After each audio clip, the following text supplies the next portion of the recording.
Sometimes, I wonder if my life would have been different if my dad hadn't passed away that spring morning. I was only 7 years old, but it feels like it happened just yesterday. Dad was making pancakes, his Wednesday tradition. He always shaped them into funny faces that made me laugh. Mom was humming a song I can't remember now while setting the table. "Karen, princess, come help your old man flip these masterpieces," Dad called out, waving his spatula like it was a magic wand. I dropped my favorite stuffed bunny and ran to the kitchen, giggling. But then it happened. The spatula fell to the floor, and Dad clutched his chest, his face twisting in pain. The rest was a blur. Ambulance sirens, hospital hallways, and Mom crying. Just like that, Dad was gone, leaving behind a house that suddenly felt too big and too quiet. Mom didn't cry for long, though. She met Brandon at a support group for widowed parents. He seemed kind, tall, with a gentle smile that reminded me a little of Dad. Within a year, they got married, and he moved in with us. I was trying to adjust to having a new father figure when Mom surprised me with more news. She was pregnant. Her face lit up with excitement when she told me I was going to be a big sister. I was 8 when Scott was born, and that's when everything changed. Mom left her job as an elementary school teacher. "Scott needs me," she'd say whenever someone asked why she quit. These early years are so important for a child's development. I wanted to ask if my early years hadn't been important too, but the words wouldn't come out. Instead, I watched as Mom's world became all about Scott.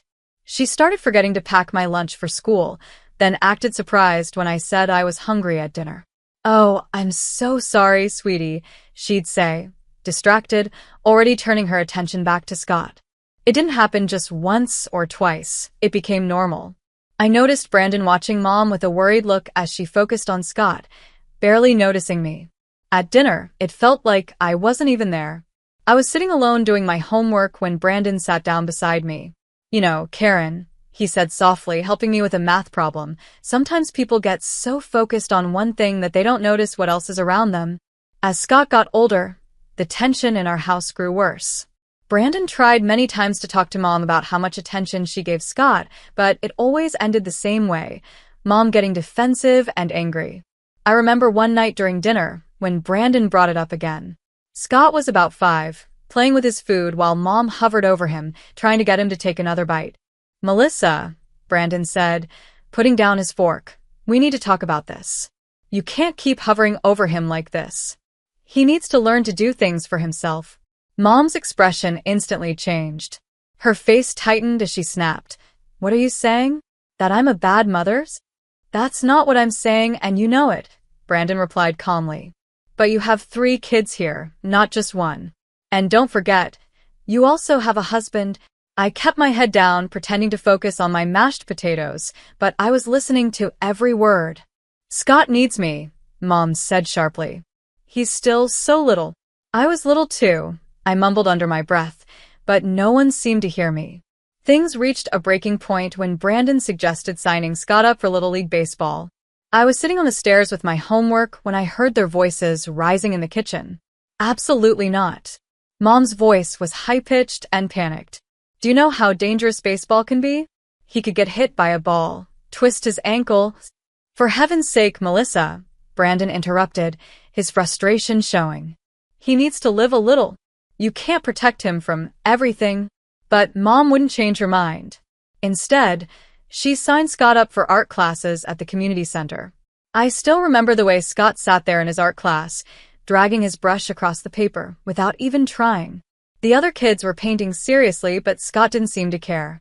After just 4 sessions, he quit, and Mom blamed the teacher, saying they didn't understand Scott's creative spirit.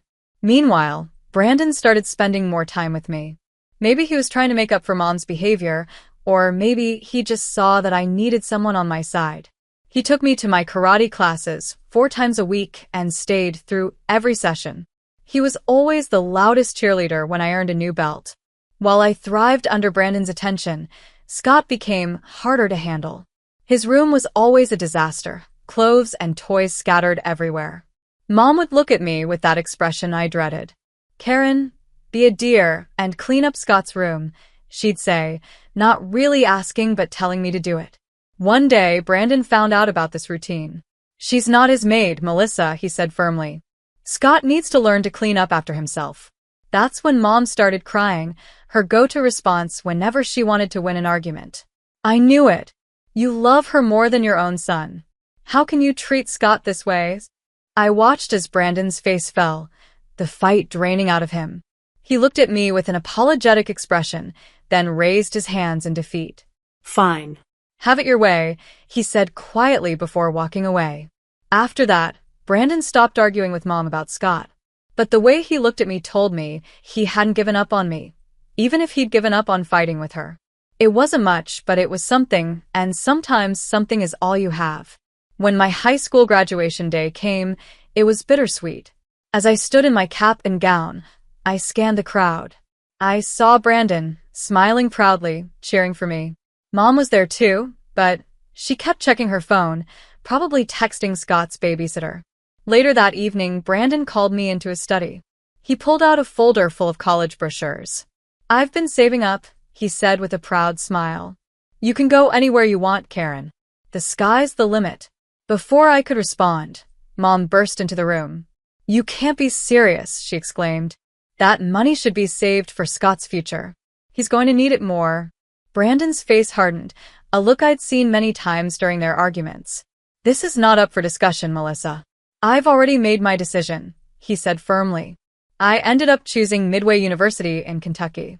It was far enough to give me a fresh start, but close enough for occasional visits.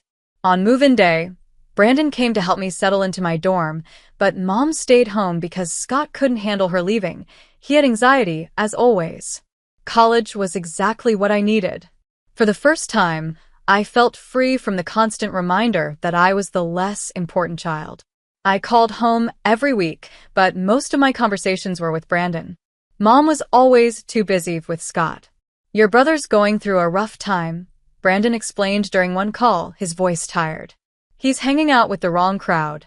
"I'm guessing Mom thinks you're being too hard on him?" I interrupted. "Exactly," he sighed. "She called me a tyrant just for suggesting he needs some structure. She keeps saying I don't understand how sensitive he is." As Scott's behavior got worse, my visits home became less frequent. When I did visit, he barely noticed me. He stayed shut in his room, glued to his video games. The few times I saw him, he looked pale and angry, his eyes fixed on a screen. "Scott, want to grab lunch?" "My treat," I asked one day, knocking on his door. The only reply I got was the sound of gunfire from his video game. Mom passed by in the hallway and shrugged. "He's not feeling social today. He's under a lot of stress, you know." The difference between our lives couldn't have been clearer. While I was building a career, Scott was chasing achievements in video games, with Mom making endless excuses for him. Brandon's face said everything. He was disappointed. But by then, even he had mostly given up trying to help Scott. At 28, I finally saved enough to buy my own place. It wasn't big, just a one-bedroom apartment in a decent neighborhood, but it was all mine. The day I got the keys felt like a new chapter in my life. I couldn't stop smiling. Years of saving money by skipping fancy lunches and saying no to expensive clothes had finally paid off. "You all have to come see it," I said during my weekly call home. "I'm having a housewarming party next Friday, and I'll cook dinner." "Brandon, I'm even making your favorite lasagna." "Wouldn't miss it for the world, kiddo," Brandon replied warmly. Then Mom's voice chimed in. "Oh, honey, I don't think we can make it. Scott has plans that day." "Plans?" I asked, unable to hide the doubt in my voice. "What kind of plans?" "Very important ones," Mom said vaguely. In the background, I could hear Scott's video game blaring. The day of the housewarming, only Brandon showed up. He brought me a potted plant and a bottle of wine. "Your mother sends her love," he said, though we both knew that wasn't true. Over dinner, Brandon told me what was really going on at home. Scott, now 21, had skipped college and spent his days either gaming or hanging out with his drinking buddies. Brandon had tried to help, even offering Scott a starting job at his construction company. "Everyone has to start somewhere," Brandon explained as he twirled pasta on his fork. "But Melissa," he shook his head. "She said it was beneath him." "Beneath him?" I asked, my frustration growing. Scott's too smart to work, but not too smart to live off you and Mom? Brandon gave me a tired, sad smile. I keep trying, Karen. God knows I keep trying. That was the last real conversation we ever had. 3 years later, I got the call that changed everything. Brandon had collapsed at work from a massive heart attack, just like my father. By the time I got to the hospital, he was already gone. The funeral felt unreal. Mom made a big show of crying, sobbing loudly and telling everyone what a wonderful husband Brandon had been. "We were so happy," she wailed. "How will we manage without him?" I watched her performance with a mix of pity and disgust. Those tears weren't for Brandon. They were for herself. I could see Mom's mind working behind her grief-stricken act. Brandon had been the only one bringing in money, and without his income, how would she continue supporting Scott in the lifestyle he was used to? Scott didn't even bother to dress properly for the funeral. He showed up in wrinkled khakis and a worn-out polo shirt. During most of the service, he stared at his phone while Mom made excuses for him. "He's processing his grief in his own way," she said. As I stood at Brandon's grave, I couldn't stop thinking about how history was repeating itself. Another father figure, another heart attack, another funeral. But this time, I was old enough to see things clearly, including the fact that Mom's tears were more for her empty bank account than a broken heart. A year after Brandon's death, I barely kept in touch with Mom and Scott. The little I knew came from Aunt Brenda's occasional calls. "They're getting by on Brandon's savings," she told me once. "Your mom sold his Chevrolet last month, and his workshop tools went before that." I tried not to care. I really did. But when Mom's number popped up on my phone one Sunday evening, my heart still skipped a beat. "Karen." Her voice sounded smaller than I remembered. "I need you to come home. Please." There was something in her tone that made me book a flight the very next day. When I pulled up to our old house, I barely recognized it. The lawn Brandon had kept perfectly manicured was now overgrown with weeds. The paint on the windows was peeling, and one of the shutters hung crooked. But the house wasn't the only thing that had changed. When Mom opened the door, I had to stop myself from gasping. The vibrant woman I remembered looked like she had aged 30 years. Her face was lined with deep wrinkles, and her hair, once always dyed and styled perfectly, showed gray roots. "Come in," she said, leading me to the living room. The house smelled musty, and dishes were piled up in the sink. A thin layer of dust covered the furniture. This was the same woman who used to make me rewash dishes if there was even one water spot on them. "Mom," I said, looking around in disbelief. "What's going on?" I asked, settling onto the couch. A spring poked into my leg, another thing Brandon would have fixed right away. Mom broke down almost immediately. "We're running out of money, Karen," she said, her voice shaking. "My pension barely covers the utilities and the savings." She twisted her hands in her lap. "They're almost gone." "What about Scott? Is he helping with expenses?" I asked. Her face shifted between embarrassment and defensiveness. "He's looking for work. It's not his fault. These employers just don't understand him. One job wanted him to start at 9 a.m. You know Scott's not a morning person. And another expected him to do manual labor. With his intelligence, I felt my jaw tighten. Mom, at his age and with no experience, he can't afford to be picky." "You don't understand," she snapped, her voice rising in that familiar tone she used whenever defending Scott. Then, just as quickly, her voice softened, almost pleading. "Karen, we need your help. We won't make it without you. I hate to ask, but you're doing so well in your career." I knew what was coming. A part of me wanted to say no, to remind her of all the times she had put Scott first and left me to fend for myself. But when I looked at her tired face, her trembling hands, and her desperate eyes, I couldn't bring myself to refuse. "How much do you need?" I asked reluctantly. When she said $2,000 a month, I nearly choked. That was a big chunk of my paycheck, but somehow I nodded. "Where's Scott now?" I asked as I got ready to leave, already regretting my decision. "Oh, he's at a job interview," Mom said, her tone brightening. "It's a very promising position with a tech company. Through the window, I saw the light from Scott's bedroom and the familiar flicker of his computer screen. Some things never changed. True to my word, I set up an automatic transfer of $2,000 to Mom's account every month. Each time I saw the deduction in my bank balance, I told myself it was the right thing to do, even if it meant delaying my plans for a bigger apartment or a new car. I started visiting more often, but each visit felt like stepping into a time warp. Scott was always there, either glued to his computer or lying on the couch with a beer in hand. "How's the job search going?" I'd ask. "Mind your own business," he'd snap, or sometimes he'd just grunt and turn up the volume on his game. During the holidays, I couldn't ignore how rundown the living room had become. The wallpaper was peeling, and a water stain on the ceiling, something that would have driven Brandon crazy, stood out like a sore thumb. I used my Christmas bonus to hire contractors to fix it up. In January, Mom sprained her ankle. When I called to check on her, she said, "Oh, it's not so bad," though I could hear the pain in her voice. "Is Scott helping you?" I asked. "He's busy with some online interviews," she replied. The next day, I hired a home health aide and used the money I'd been saving for a vacation to cover her wages for 4 weeks.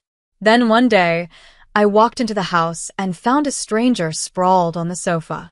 She looked like someone straight out of a reality TV show, long fake nails, heavy makeup, and clothes that barely cover her. She was scrolling through her phone, surrounded by empty chip bags and soda cans. "Who are you?"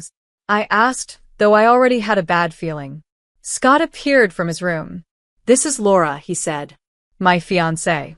She lives here now." Laura didn't even glance up. She just popped her gum loudly and grabbed a pack of cookies I'd brought for Mom from the grocery bag. "Nice to meet you too," I muttered under my breath. Later that evening, I called Mom to get her take on the situation. She sounded more excited than she had in months. "Oh, Karen, isn't it wonderful? Scott's finally settling down. Laura's been such a good influence on him. He hasn't gone out drinking with those terrible friends in weeks. That's because she's drinking all my imported beer at home," I thought, remembering the empty bottles in the recycling bin. But I bit my tongue. "And he's talking about getting a job," Mom continued, clearly thrilled. "Laura's cousin knows someone at a tech startup. Scott says it could be his big break." I made vague noises in response, pretending to agree, but my mind was stuck on the countless big breaks Scott had talked about over the years. Mom was so happy in her little bubble of endless hope that I couldn't bring myself to burst it. My next visit started like any other. I juggled grocery bags as I pushed open the front door and froze. The house was a disaster. Dirty dishes piled in the sink, takeout containers scattered across the furniture, and clothes were thrown all over the living room. It looked like a tornado had hit. Laura was sprawled on the couch, her perfectly manicured nails tapping away on her phone. She didn't even glance up as I set the groceries down. "You know," I said sharply, "you live here for free, eating food I pay for.